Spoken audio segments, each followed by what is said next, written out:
Hey, welcome everyone to Explore Classroom. My name is Gibbs Kuguru, and I'm a shark scientist, National Geographic explorer, and your host for today. At National Geographic, we believe that anyone can be an explorer and that you have the power to make a difference in the world no matter how old you are. Many of you are tuning in as part of the Explore Classroom Wildlife series and learning about wildlife globally while taking action locally. Thank you for joining us for our fourth event in the series. And before we get into today's lesson, I'd like to welcome all of the following classes who are joining us today, especially Helen Tyson Middle School, Maritime and Science Technical Academy, Rutherford County Schools, Fairfax County Public Schools, and Albuquerque Public School District. Today, our explorer is the Joel Sartore. Joel is a photographer and founder of the National Geographic Photo Ark. Joel is on a quest to document the approximately 20,000 species living in the world's zoos, aquariums, and wildlife sanctuaries. Joel's home base and the Photo Ark headquarters is in Lincoln, Nebraska, but his work has taken him all over the world to over 50 countries and most recently to Miami, Florida in the United States. In a moment, Joel will be joining us live to share inspiring stories about building the Photo Ark, showing us some of his amazing photographs, and of course, to answer some of your questions. But first, let's learn more about the Photo Ark project and why it's so important. So let's hear from Joel.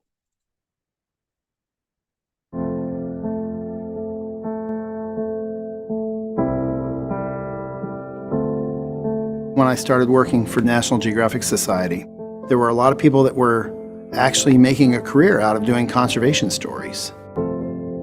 Stories that move the needle and help save species, and I thought, that's for me. Joel Sartore has spent his life photographing and protecting animals. The Photo Ark is my 25-year effort to document every species in human care around the world in order to get the public to care about the extinction crisis. Extinction is the complete loss of a species. Extinction is accelerating on our planet thanks to people destroying the world's oceans, forests, prairies, marshes. We're on our way to 10 or 11 billion people. So as those people spread out, there's less room for other living things, and that's why we have extinction. Extinction's forever, and it's irreversible. We're on track now to lose half of all species by the turn of the next century. Might be worse than that. The Photo Ark, in a sense, is a big meet and greet. It's a place where people can literally see animals that they didn't know existed, hopefully fall in love.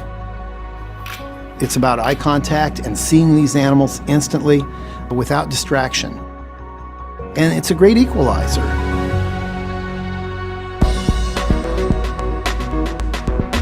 Some of them are cute, and some are ferocious, and some of them are what we'd call ugly, and some of them are so odd we can't even begin to understand how they exist. But they all get people in and get them thinking about our connection to nature. These animals need to have their stories told. That's what an explorer does, is we go out and we find things that people don't know about, and we bring it back, and we tell them, and we try to get them engaged. In a way, I'm a voice for the voiceless. Each new species we bring on board the Ark can be a critical link and can help change somebody's life in a way where they actually stop and think about what we're doing to the planet. There's still time to turn things around, but we've got to start paying attention. Wow, what an amazing effort to highlight and protect the world's animals. We just learned that the Photo Ark is Joel's effort to document every species and human care around the world, using the powerful tool of photography in order to get the public to care about extinction and wildlife. We also learned that extinction is the complete loss of a species from the planet. Students, we want to hear from you. What do you think some of the causes of extinction are? Students, share your answers aloud with your teacher. Teachers, type the answers you hear in the chat bar. Again, the question is, what do you think are some of the causes of extinction? All right, looking forward to seeing some of these answers. Folks Ranch, 5th grader, says habitat loss. Dickinson, 7th grader, says poaching. There's also pollution from Folks Ranch. Sarah says hunting. Poaching from Elise. Lack of food from Mrs. Strauss, third graders. Lots of lack of food, hunting. Andreas R says climate change. That's a big one. Plastic pollution, this is from Daniel Flores. That's certainly an issue with some of our marine species, especially. Trash and pollution from Jim Clear. Habitat loss from DR's Division 3 class. These are great answers. Ooh, shark finning. Adrienne Batista. That's one that sits a little bit closer to my heart also. I really like these answers, everyone. They're very powerful, and for sure, these are the issues that definitely affect our wildlife and do cause extinction. Some that do happen naturally, and others definitely come from us, humans. So today, the primary cause of extinction is habitat loss. And that's when the amount of space that a particular species has to survive, feed, reproduce decreases. And many of the answers that you guys shared are things that do contribute to habitat loss. Okay, folks. So this is the time we've all been waiting for, and we're excited to have Joel here live to share more about his work building the Photo Ark and why it's so important. So Joel, welcome to Explorer Classroom. Thank you, Gibbs. Pleasure to be here. Hi, everybody. I am your, I guess I'm your guide here to the Photo Ark for the next few minutes. We'll just talk a little bit about what it's like to do the project. It's a lot of work, but hopefully you guys will think it's worth it. I sure do. Hooray! Yeah, I can see it. Nice, all right. Beautiful. So, as I said, I was out and about, globetrotting photographer, constantly looking for new pictures, ways to engage our readership and bring people to the world, right? Everywhere I could go. For a story on Alaska's North Slope, I didn't run into bats, but I ran into insects constantly, all the time, insects everywhere. That was kind of the thing, is to try to do pictures that really engaged people any way we could. So this is the picture I was talking about, you guys. This is on Alaska's North Slope. My feet were just completely covered with mosquitoes and painful, but you know what? I got a coupon for a free pedicure from a reader when it was published. And so that's a good thing. It's a very good thing. It gets people's attention and get them into the story to try to learn about the world. That was the whole thing. But then I shifted gears because a lot of these stories would tend to evaporate after a month when the next new issue came in.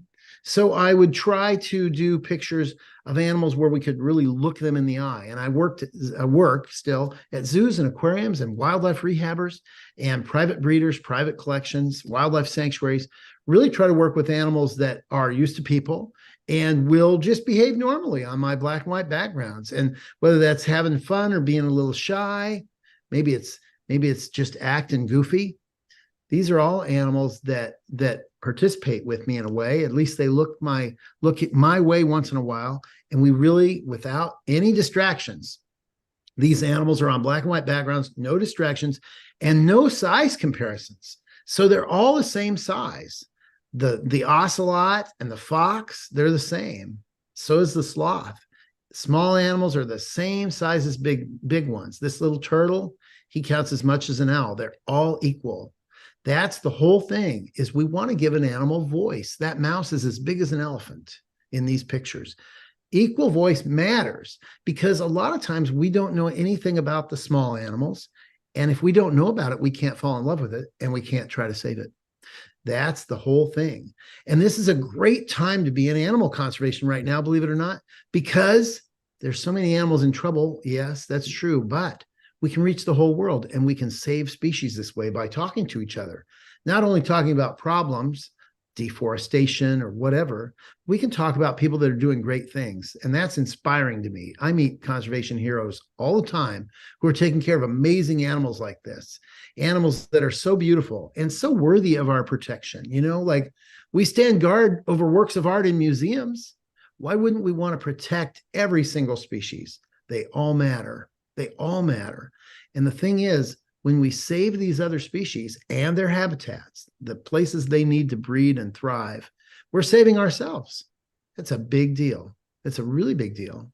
We have to have, let's say, pollinating insects, for example, animals that bring us fruits and vegetables.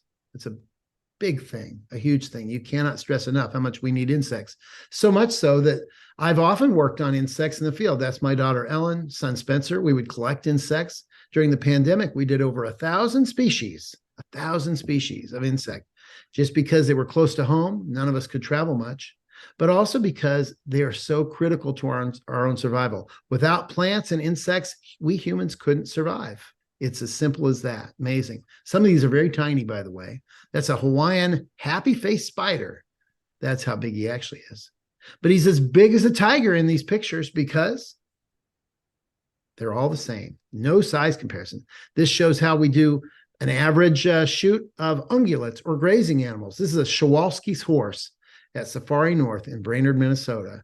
We do these pictures and done. That's it. Or elephants at the Omaha Zoo. We bring them in, the background's painted white.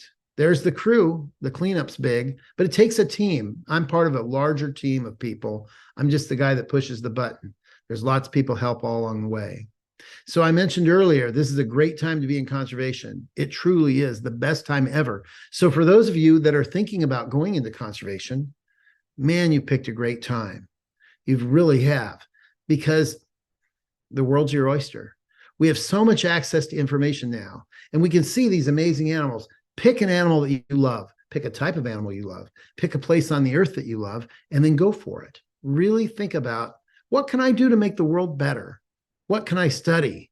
Boy, it's a great way to go. Find something you love and then follow your heart.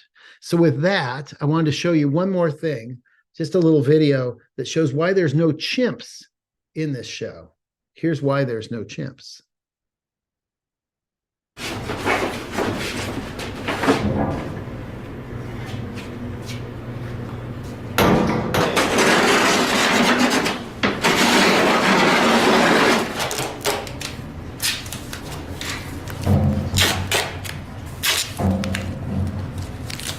So now, doesn't this look nice? Doesn't this look nice? Perfect. It's perfect for chimps. How long will that last? 60 seconds?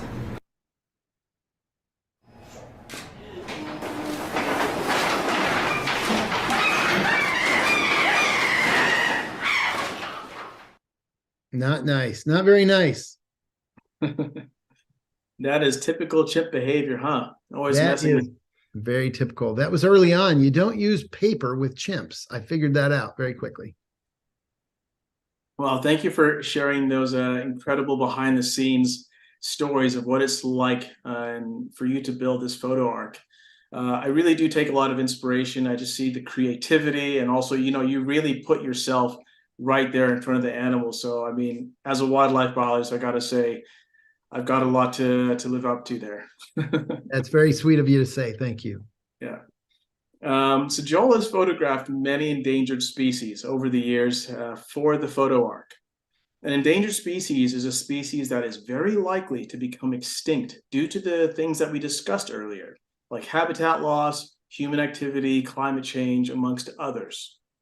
Now, we would like to hear from you students again. We're going to show you a few species from the Photo Ark. For each species, we want to know, what kind of ecosystem do you think that this species lives in? For example, a desert, a forest, or maybe in water. And how many of them exist in the world? Students, share your answers aloud with your teachers. And teacher, please type what you hear in the chat bar. All right, so just quick reminder, what I want to know is, what kind of ecosystem do you think the species lives in, and how many of them are left in the world? Is everyone ready? All right, let's go. Here's the first picture. This is a raccoon. Where do you think this raccoon lives, and how many of them are there left? Dickinson 7th grader says the forest. Isabel Paul says forest. There's another forest from Kimberly. Lots of forest answers here. Someone says, Jeremiah Haywood says that there's millions. There's a lot of forests. I see a trash panda over there. Daniel Flores, interesting. He says that he sees them a lot in cities, and so does Zoe Perez. Jim Clear says in the city. Mrs. Snyder says forest edge, and they are abundant. Lots, 400,000 raccoons in the forest from Mrs. Strauss's third graders. So it looks like these are living in forests, cities, parks, according to you guys. But I want to hear from Joel. How many raccoons are there left, and where do they live? I tell you, the answer is very surprising. They live all around us, all over the United States. 5 to 10 million is the estimate, but it's hard to tell. They're nocturnal. They live everywhere in chimneys, and they live in forests indeed, but they also live in storm sewers, rainwater runoff. Right in front of our house, we've got a group of them we think live down underneath the streets, but we can't count them. They're nocturnal. They get up a couple hours after sunset, and they're back in there wherever it is that they sleep during the day, a couple hours before sunrise. But they are very adaptable, very smart. Family groups travel about at night and just they're omnivorous. They eat anything just about, and very clever and doing just fine. But 5 to 10 million is the answer, we think. Wow, 5 to 10 million raccoons working while we sleep, and they can make a meal out of anything. Yeah, there's a pretty good life lesson somewhere in there, huh? That's right. All right. Our next species is the black-footed ferret. And the question here is, what exactly environment do you think that they live in, and how many of them exist in the world? Teachers, type your students' answers into the chat. All right. Where do they live, and how many of them are there left? Class 5 to 0 says Great Plains. Queen Irvin and the Royal Scientist says desert. Mrs. Snyder's ELP in Waterloo, Iowa says grasslands. And there's 355 left. That's a very exact number. Jim Clear says 1,000 left. Andres R says 3 million. Mrs. Forrester's class says plains. Jaden B says 300. There's a lot of range in some of these answers, from 3 million to 300. And then also people are saying that they live in the desert. Some people say Pacific Ocean, like Luis Garcia. Some people say 80,000. Wow. All right, man. I'm really curious to hear what the answer is now. Joel, do you want to give it to us? Absolutely. I wish there were 100,000 or 80,000. There's about 350. But that number is up dramatically because when they brought them into captivity, the last wild ones in the 80s, the 1980s, there were nine, and only 7 of them bred at the time. So all the animals, all the black-footed ferrets, all 350 are descended from those original 7 out of 9 that were founders. The black-footed ferret lives in prairie dog towns, lives underground in the tunnels created by prairie dogs, different species, primarily the black-tailed prairie dog here on the Great Plains. And they eat prairie dogs almost exclusively. They're great hunters of those. So they have a long body that's not very high, and they can crawl through those tunnels and grab prairie dogs while they sleep. The black-footed ferrets are nocturnal, and prairie dogs are in their dens sleeping at night. So it's a good system, and they are coming back, and that's great. Number's not tremendous yet. They're not even close to 1,000, but biologists are working on it. Yeah, but I mean, this is a really great example of how conservation efforts have actually helped replenish the earth of species that were almost extinct. That's right. Absolutely. That's great. All right. And our last species is the northern white rhino. That's actually from where I'm from. So where do you think that they live, and how many of them are there left? Teachers, type your answers from the students into the chat. Right. So me and this northern white rhino are from the same country. Let's see, Savannah. Dickinson, 7th grader, says there's only 2 females left. Mrs. Forrester's class says Africa. Queen Ervin says Savannah. Maybe my clue was a bit too good. Mrs. Mark's class says desert in Africa. And Kevin B says there's 100,000 white rhinos left, northern white rhinos. 120 from Jimmy. Savannah from Sarah, and she says that there's 300 left. Andrea says 100. Kimberly says 200. All right. So I'm either getting numbers between 100 to 400, and then I'm also seeing answers like 2, 3, and 4 from folks like Luis Garcia. Okay, right. Joel, hit us with the answer. Well, there's two. There's several groups had the answer too. There are two, a mother and daughter in a pen in Kenya. They're the last two northern white rhinos. The southern white rhino is far more abundant in the thousands that lives in southern Africa. The northern white rhino looks just about identical. They're genetically distinct, but this old gal that you see here in the photograph, she was one of 5 left at the time, about 10 years ago when we photographed her, and she has since passed away. So now there are 2, but there is hope in that genetic material was saved from a variety of white rhinos, and they have a good surrogate mom in a female southern white rhino. So they might be able to bring that species back, that subspecies back from extinction. Technology may ride in and save the day. Time will tell. Wow. Okay. Thanks for these answers and great work, everyone. So the images that Joel has shared with us today are just a small sample of what he's photographed for the Photo Ark that he's been building since 2006. That's 17 years. Students, how many total species do you think that he's documented thus far? Go ahead and tell your teachers, and then teachers, please type these answers into the chat. We'll read out a few guesses before we hear the real answer from Joel. All right, how many species? 5,000 from Queen Irvin, 14,500 from Dickinson 7th graders, 15,000 from Jim Clear, 2,000, 3,000, 500, 13,000, 1.4 million from Miss Snyder's class.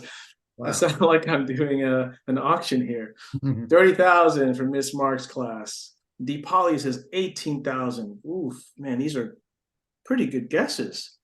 Joel, do you want to give us the answer? There's few that have gotten it right. 15,000. Nailed it. Yeah, that's right. And we'll reveal the 15,000th in this show here in just a moment. So if you would like, I can start in. Would you like me to go ahead and launch in? Yeah, we'd love to see this. Here we go. Can you see this just fine? Yep, we're on the page with you. We're on the same spot. Excellent. Okay. So I wanted to take you to South Florida, adjoining Zoo Miami. There's a man named George Gann, and George has worked 30 years straight to save this habitat, the pine rocklands. This little parcel is actually fairly big for what's left. There's some in the Everglades, but it's an open kind of a savanna that is home to some endangered plants and endangered insects. And George has been working very hard with his brush clearing crews to try to open things up, get rid of some of the volunteer or brushy growth, and make it great for the rare plants that live there next to Zoo Miami and some of the rare insects. That's a big, big deal, is to try to clear things up. Now, here we go. So this is the little butterfly I was telling you about. And here's our 15,000th, the Miami tiger beetle. It's teeny tiny. Watch this. He's an ambush predator, so he stays very still and then he runs to catch prey. Well, he's also good at running away from the photographer as well. So we'll get close. There he goes. Here he goes. We eventually obviously got a couple of pictures. We sure did. There he is in all his glory. So that becomes our 15,000th species. Why should we care? As I was saying, we protect him, we protect the pine rocklands, we protect all the other species that live there, not just the terrestrial species either. Good intact forest helps birds, it helps bats, it helps amphibians that might live high in the trees, it helps reptiles, it helps everything when you protect a parcel of habitat. And that's the whole game, you guys, is we want to see habitat protected. Is it possible to bring back very rare species? Absolutely. If you look at the Mexican gray wolf, if you look at the California condor, if you look at the whooping crane, these are all animals that got down to fewer than 24 each, and they're safe now. The black-footed ferret, as we said, they're not completely populating the landscape anymore. There's too many people out on the land, but in their reserves, their numbers are growing. Even a marmot that lives on Vancouver Island in Canada, why they're doing well now. And they were right on the brink of extinction, fewer than 24. And they've been saved by who? People like us, people that cared. That's the whole thing, is these people saw a need, saw these animals were in trouble, and raced to save them. Most of these people had biology degrees, so stay in school and do that if you care. And they went to work. It's hard work. It takes years, but that didn't deter them a bit. So when we look at U.S. endangered species, we have to think about the Endangered Species Act. That is the law that's a basic Bill of Rights for all species, great and small, in our country. It's a very good law, and it has saved many species from extinction. This series of stamps came out this summer. These are still out and available at your local post office. And they look at all animals, great and small, across the 6 classes that we document for the Photo Ark: mammals and birds, amphibians and reptiles, invertebrates and fish. They're all here in the stamp series. National Geographic grant funds us and does a good job of getting the word out, coming up with covers again and again, which is a great way to get the world's attention. And as we show you this, I just want you to think about what it is that you can do really going forward as you graduate from high school and perhaps college. Think about the things that you all can do to try to make the world a better place. Pick something you love. It could be helping stray dogs and cats, or it could be dealing with homelessness or hunger issues, or it could be with what I'm into, which is trying to get people to pay attention to the world's glorious species. They're so lovely. They're so diverse. And you know what? The vast majority are waiting for us to come and help. They're waiting for us. What can we do? There's a million things you can do. Start at home. Plant a pollinator garden. Help birds and bees in your own backyard. Make sure your water is clear by not pouring pesticides or herbicides on your lawns. All these things we can do, from watching what we buy as products to, I guess, just going along through life and making careful decisions. Vote. Really care about these things. And you know what? The world is yours. It starts with just finding something you love and sticking with it, never giving up. So I wish I could stop share, but my cursor is gone again. So Andre, I'll let you do that. Hey, Joel, thanks so much for sharing these inspirational stories and also giving us a real call to action that we can do in our daily lives. I mean, I will say, as a conservationist, wildlife biologist, sometimes it does feel like, what can you do? But yeah, these actionable steps are a real way you can make an impact even in your own backyard. So that's right, Gibbs. Sure. I mean, I'm just a guy from Nebraska. My grades weren't that good. I don't know. I wish I'd paid attention more in school. But the bottom line is that, I thought of myself as somebody that could do good. If I just applied myself. I had good parents and good teachers who said that I could, and I believed them. And so I always went about things thinking, I bet you I could do things that would help, because I always cared deeply, especially about birds. And knowing that birds had gone extinct in our country really motivated me since I was a little kid to try to want to help them. I'm telling you, if I can do it, anybody can. All you kids out there have got to be smarter than me. I know you could do it. But just pick something and go after it. Learn all you can and become an expert. Yeah, thanks so much, Joel. And I will say, I think everyone now is kind of really curious to hear from you, especially after all of these stories. So I'd like to get into the Q&A portion of the show. So if you're watching online, please do send us your questions in the chat bar.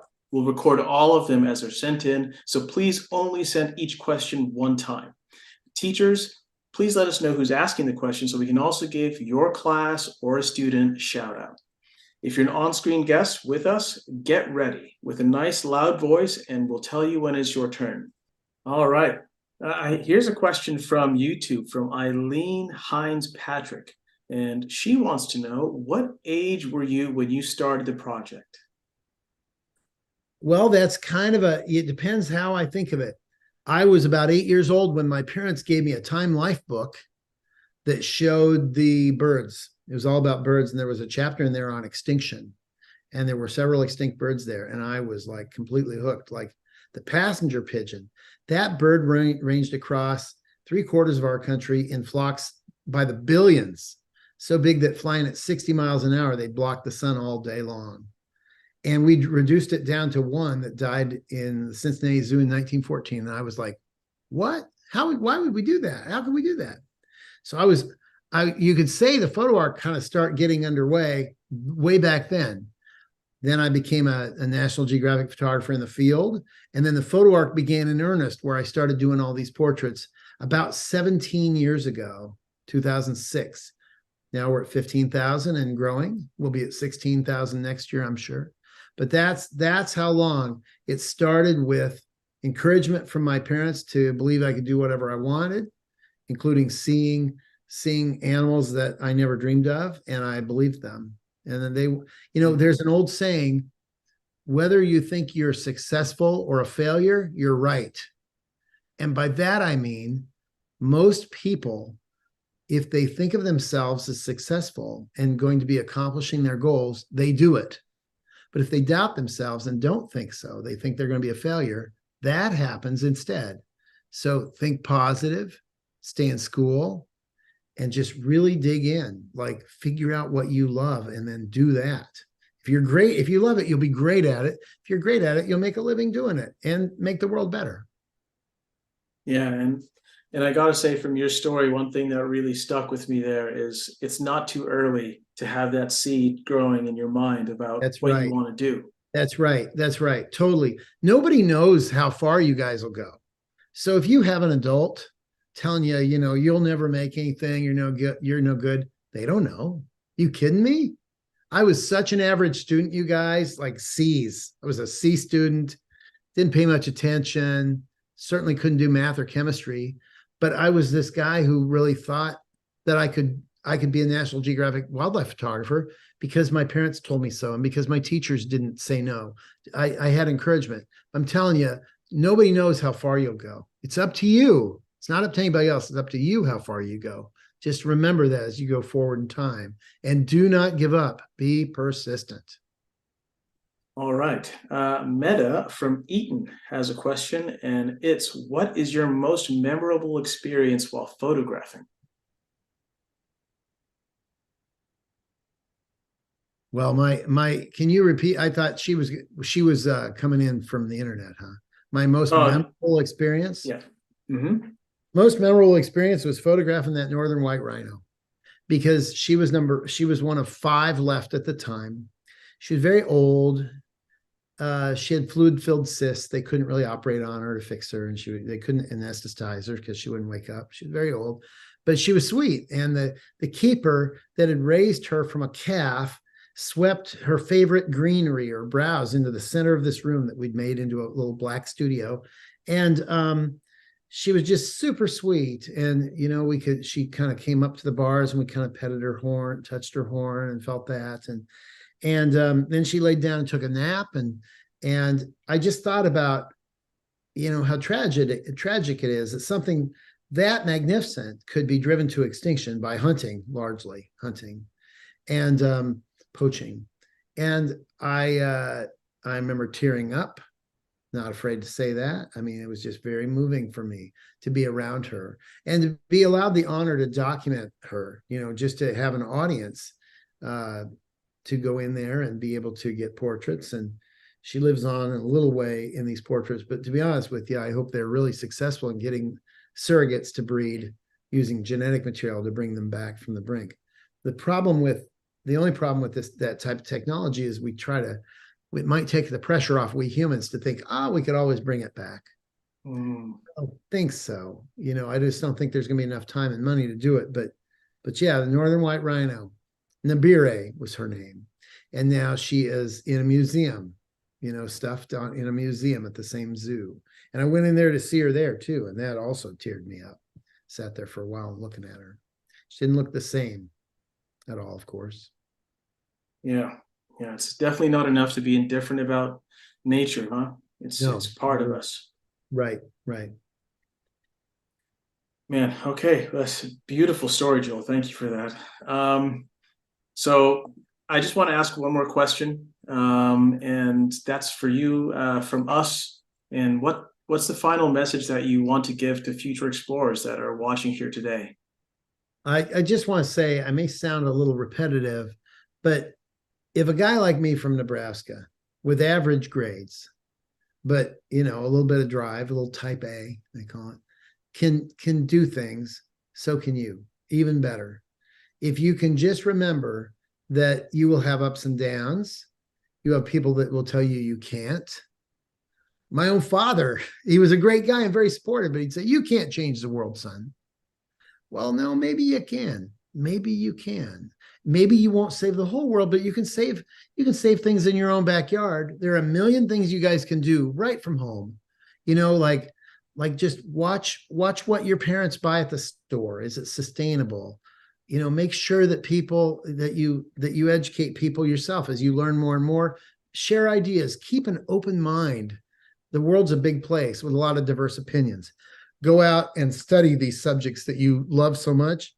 If you care a lot about birds, as I did as a child, learn all about them. Keep an open mind. Learn as much as you can. Make up your own mind. Make your own decision based on what you've seen and experienced yourself. And then, again, stick with it. Pick something you care deeply about, whatever it is. Find your passion. Find something you care deeply about, and then study that. Go to school. Get a degree in it if it's possible. Maybe it's photography. Maybe it's saving tigers. Maybe it's just convincing your local town to have more parks with more native plants. That's fantastic. Whatever it is, you don't have to globetrot. You don't have to go around the world to do it. You can do it right from your town. I promise you. I promise you. And it is so satisfying when you see the results of your labor. We planted native prairie in the front yard of our office building a few years ago here in Lincoln. And we put signs up that say prairie in progress. And we see all sorts of butterflies and bees and everything comes in there, lots of birds to forage on the insects. And we put the signs up and we're educating the neighborhood. And now the neighborhood likes it. And other people are starting to do the same thing. That is so satisfying as anything I've ever done for the Photo Ark. Is just teaching people that there's a great big wide world out there and most of nature is still intact. And with you guys, I really hope you go forward and help save the planet. Thank you all. Hey, no, thank you, Joel. And I think I speak for everyone that's watching, and myself included. I mean, you are such an inspiration. And I feel like, it really gives me the feeling that we can actually make a change right in our own communities. So we sure can. Thank you. We sure can. Yeah. Thank you, Gibbs. I mean, we do all we can right now with what we got. That's the best we can do, but that's enough. That's plenty. Yeah. And I just want to say a special thanks to all the teachers for joining and to the students. You guys are rock stars, absolutely thoughtful questions. You're making us as conservationists believe that our future has hope. So keep the work up. And we have a final mission for all of you students participating as part of the wildlife series. This week, your mission is to take action to help wildlife. We want to hear about your solution to making a difference in your local wildlife that you've been learning about. And as part of your wildlife campaign, also to convince others why it's important to help. Teachers, please use the educator guide to learn more about this mission. And for those following the wildlife series, the celebration event will be next week, Thursday, December 7th. You'll hear more from me about my own journey as a shark scientist, and you'll also hear from some of you about what you've done to take action on behalf of wildlife in your local communities.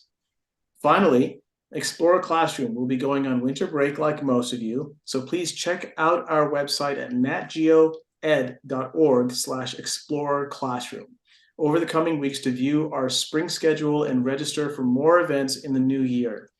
When you register, you can request a chance to be featured up here on screen with us. So have a great day, everyone. Stay curious, keep exploring, and we'll see you next time. Cheers. Bye-bye.